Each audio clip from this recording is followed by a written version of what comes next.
En astronomie, les distances sont tellement grandes qu'on doit trouver des nouveaux moyens pour mesurer justement ces distances-là. Parce qu'à un moment donné, les kilomètres ne font plus l'affaire, sont beaucoup trop petits.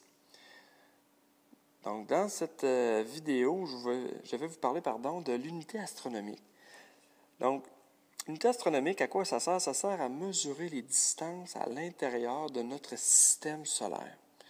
Donc, si on prend le Soleil et la Terre, on sait que la Terre est située environ à 150 millions de kilomètres du Soleil, ou si vous préférez, 1,5 fois 10 à la 8 km.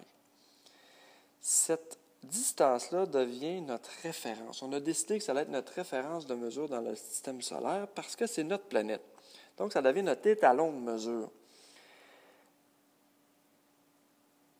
Donc, pour les terriens, on considère qu'une unité astronomique, c'est la distance Terre-Soleil, donc elle vaut 1,5 fois 10 à la 8 km. Donc, ça, c'est vraiment pour l'aspect, quelle est l'origine de l'unité astronomique. Son utilité maintenant, en fait, c'est qu'on l'utilise pour avoir une bonne idée des distances dans notre système solaire. Par exemple, si on veut savoir la distance des objets célestes, ça pourrait être la Lune, ça pourrait être Mars ou d'autres planètes comme ça, des astéroïdes, on utilise l'unité astronomique.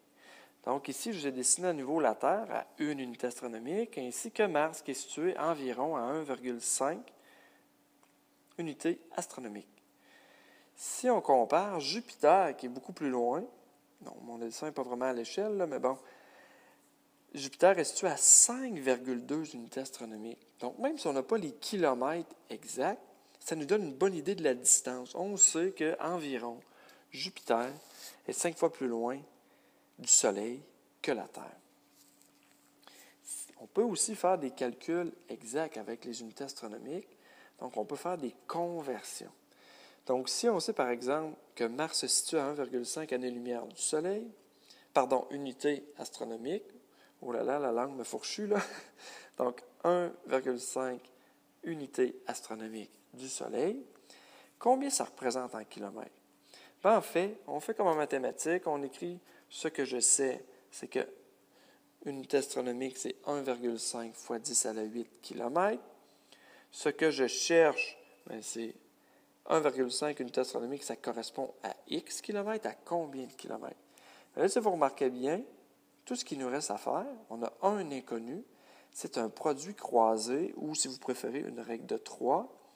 Donc, on se retrouve à avoir 1,5 unité astronomique fois 1,5 fois 10 à la 8 km, et on divise par une unité astronomique. Donc, étant donné que les unités astronomiques s'annulent par la division, on se retrouve seulement avec des kilomètres. Donc, si on fait le calcul avec notre calculatrice, évidemment, ça nous donne 2,25 fois 10 à la 8 km, ou si vous préférez, 225 millions de kilomètres. Donc, les conversions sont faciles à faire, si vous y mettez un petit peu de temps, évidemment.